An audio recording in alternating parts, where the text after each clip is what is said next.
Olá, tudo bem? Muito bom dia. Seja bem-vindo aqui no nosso canal, nesse Café com Propósito, que vai ao ar de segunda a sexta-feira, 7 horas da manhã, aqui no YouTube. Eu sou o pastor Davi Oliveira e quero te receber aqui com muita alegria. Então, quero aproveitar, inscreva-se no nosso canal aqui embaixo, nos ajude a ajudar pessoas. Acione o sininho para que você receba as novas mensagens, as notificações, e curta, comente, compartilhe essa mensagem para muitas pessoas que estão precisando. E nessa semana, nós começamos ontem, segunda-feira, essa série José do Egito, muito importante, um grande sonhador, mas considerado na Bíblia Sagrada como o segundo Cristo, porque ele sofre, né, ali com a família, com os irmãos, é vendido como escravo para o Egito. E nós vamos ver aqui agora alguns momentos ali onde ele chega como escravo. E nesse dia, hoje, terça-feira, eu quero trazer para você um tema esquecido pelo homem e lembrado por Deus. Diante de muitas situações, muitas vezes nós somos esquecidos pelos homens. Mas eu quero te dizer essa manhã que Deus nunca esquece de nós, tá ok? E através de José do Egito, nós vamos aprender aqui isso essa manhã. E aqui no livro de Gênesis, no capítulo 40, Deus vai falar muitas coisas aqui através de José. Então, nessa história que envolveu José e o copeiro-chefe de Faraó, nós vamos ver aqui que história é essa. É revelado que o homem pode esquecer-se até mesmo daquele que o ajudou a chegar à posição em que se encontra o nosso Deus. Porém, não se esquece daqueles que lhe são fiéis. Ele mesmo cria situações para que os seus servos sejam lembrados e honrados perante ele e os homens que estão em eminência. Eu quero aqui então trazer duas grandes observações. O nosso Deus se lembra dos seus e o nosso Deus jamais se esquece. Eu quero aqui trazer então um relato para você sobre essa história maravilhosa, aonde agora Deus vai usar José lá no Egito, ele já como escravo. Ele vai ser o intérprete de sonhos. Deus então dá um dom para José. Então, antes de José subir ao trono, precisa primeiro passar pela escola do quebrantamento. Antes de galgar as alturas do reconhecimento, precisa descer a profundezas da humilhação. Se não bastasse ser mercadoria nas mãos de seus irmãos, que foi vendido, né, pelos seus irmãos, e escravo no Egito. Agora, então, ele é jogado na prisão. Apertaram seus pés com grilhões e o puseram com ferros. Que momento difícil. Ele que era considerado, né, o menino ali, o filho de Jacó mais querido, mas devido à inveja, ali o coração duro dos seus irmãos, ele é vendido pelos seus irmãos para o Egito como escravo. José teve então que passar pela experiência de que a presença de Deus não pode ser simplesmente equiparada ao sucesso constante e a felicidade permanente. A proximidade de Deus e a ligação com Ele pela fé não equivalem sempre à proteção contra sofrimentos, mas também podem ser experimentados como proteção em meio aos sofrimentos. Deus não remove o sofrimento de José, porém permanece com ele em meio ao sofrimento. Às vezes você pensa que está sofrendo, está sozinho, nunca esqueça que Deus está com você. E quando então José vai para a prisão, nas suas habilidades, um homem com muita sabedoria, ele logo se torna supervisor da prisão. O mesmo Deus que fora com José como mordomo ali na casa de Potifar. Todos nós sabemos da história que ele era mordomo e ele foi ali enganado pela esposa, né, de Potifar, onde ele venceu a tentação ali contra a esposa de Potifar, mas ela mentiu para seu esposo e José então foi preso, foi para a prisão. José se torna o administrador do presídio, porque ele era muito inteligente. Foi Deus que deu graça a José perante o carcereiro ali na prisão. Da mesma forma que Potifar depositou toda a confiança em José como mordomo em sua casa. Agora o carcereiro também confia a José todos os presos do cárcere. José se torna, olha, em todos os momentos de José, Deus está com ele. E aqui é mais um momento ali na prisão, ele vai se tornar administrador. Com tal eficiência que o carcereiro não precisava mais ter qualquer cuidado com os presos, pois estava tudo na mão ali de José. E ali José, então, já é o segundo momento de experiência como um grande administrador. Amém?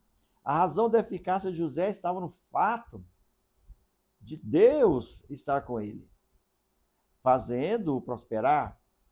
Pelo fato de José ter sido fiel a Deus em sua casa, Deus honrou por ter sido fiel a Deus na casa de seu senhor. Deus o livrou e por ter honrado a Deus na prisão. José se destaca dentre seus pares e ganha o respeito de seus superiores. José, então, agora, ele controla o futuro, Deus, né? Ele controla o futuro de José e ao ser fiel, ele deve confiar em Deus mesmo em face de tratamentos injustos. Então, ali agora vai acontecer a prisão dos oficiais do faraó. O copeiro-chefe ali do faraó e o padeiro-chefe são presos. O faraó manda prendê-los. Aqui, o narrador não informa quantos anos se passaram desde a chegada de José ao Egito até sua prisão. E também não há registro sobre o tempo que ele ficou na casa de Potifar, nem mesmo sobre quanto tempo passou ali na prisão. O jovem sonhador viu seus sonhos parecendo pesadelos, pois os anos passavam e ele continuava no cárcere. Então agora vai acontecer o quê? Ele, com esses dons de revelação de sonho, ele vai revelar os sonhos do copeiro-chefe e do padeiro-chefe de Faraó. Uma das tarefas de José na prisão era verificar todas as manhãs como estavam os presos sob seus cuidados e se tinha alguma necessidade. Certa noite, esses dois homens tiveram um sonho enigmático e acordaram perturbados e tristes porque não entenderam o significado dos sonhos, nem encontraram ninguém capaz de interpretá-los. E nesse momento que José chega e os vê entristecidos, José pergunta: por que tendes hoje triste o semblante? E eles responderam: tivemos um sonho e não há quem possa interpretar. Disse-lhe José: porventura não pertence a Deus as interpretações? Contai-me o sonho. Do ponto de vista científico, os sonhos ainda estão longe de ser plenamente compreendidos, seja com relação à sua causa, seja com relação ao seu significado. José, então, ele ouve o sonho dos prisioneiros. Não arroga a si a capacidade de interpretação, mas afirma a suficiência de Deus para dar entendimento e interpretação aos sonhos, pois ele confere o dom a quem ele quer.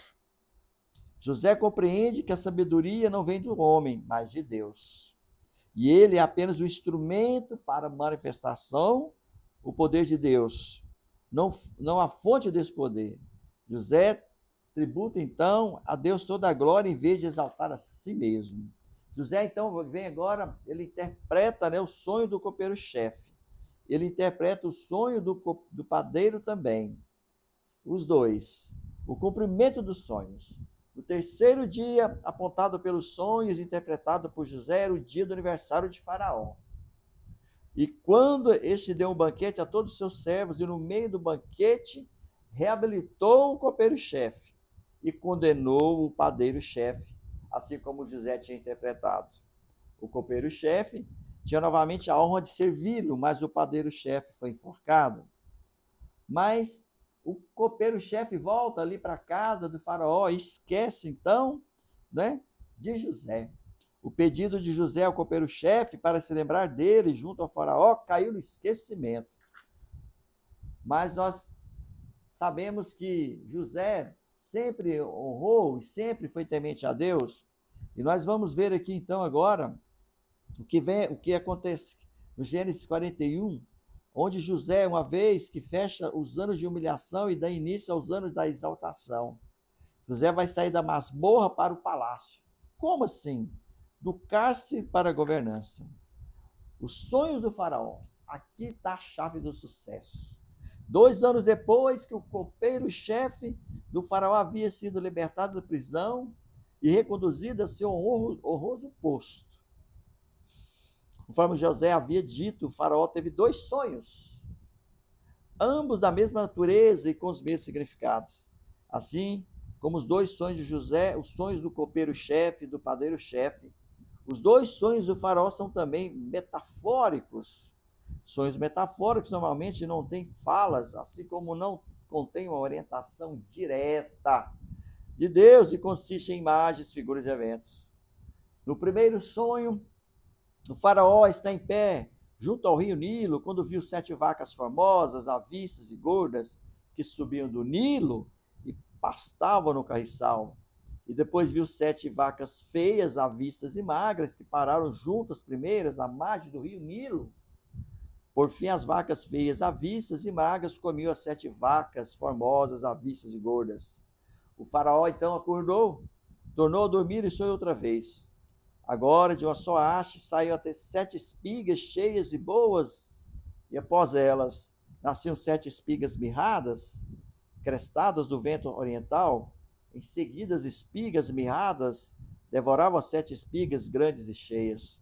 Neste momento, o faraó acorda do seu sonho.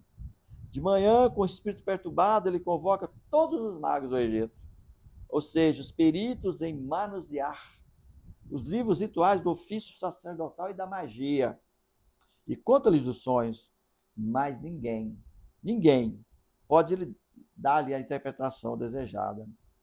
Aí sim, neste momento, Deus agora vai usar o copeiro-chefe para lembrar de José. Olha só, a hora que Deus lembra de José. Diante do fracasso dos magos e sábios do Egito, o copeiro-chefe do faraó lembrou-se de José, uma vez que tinha uma dívida de gratidão com ele, e contou ao faraó sua experiência na prisão vivida 2 anos atrás. Falou sobre como José, um jovem hebreu, havia interpretado o seu sonho e o sonho do padeiro-chefe, acontecendo rigorosamente como o moço havia interpretado. José, então, agora é levado a faraó. Meu Deus! Agora chega um momento tremendo, onde José interpreta os sonhos de Faraó. O Faraó relata seus sonhos de José, como relataram seus magos e sábios do Egito, acrescendo um fato novo na narrativa. E depois de a ter engolido as vacas gordas, não dava aparência de as terem devorado, pois o seu aspecto continuava ruim como o princípio. Então José revela a natureza dos sonhos. José agora, ele é o agente do sonho de Deus. E José então revela que os sonhos apontam para fatos futuros. Ele fala para Faraó, essas 7 vacas gordas e as 7 espigas cheias apontam para 7 anos de fartura e abundantes colheitas, ao passo que as 7 vacas magras e as 7 espigas mirradas vaticinam 7 anos de fome. Deus antecipa o conhecimento do futuro para que no presente medidas fossem tomadas a fim de livrar o povo da fome e da morte. E José então dá conselhos a Faraó. E através desses conselhos, José agora é constituído então governador do Egito por Faraó. Que maravilha! Essa história onde Deus mostra para José que ele não esqueceu de José. E nessa série então eu quero te dizer, Deus não esquece de você. Amém? E como foi então que José agora vai ser o grande governador? Nós vamos ver nas próximas séries as bênçãos de Deus na vida de José. Então é isso, não esqueçam, inscreva-se no nosso canal aqui, curta, comente, compartilhe essa mensagem, acione o sininho para ajudar vidas, me ajude a ajudar vidas. E amanhã nós falaremos mais aqui sobre esse grande homem José do Egito. Então é isso, e até amanhã, 7 horas da manhã. Fica com Deus, um grande abraço, paz e prosperidade.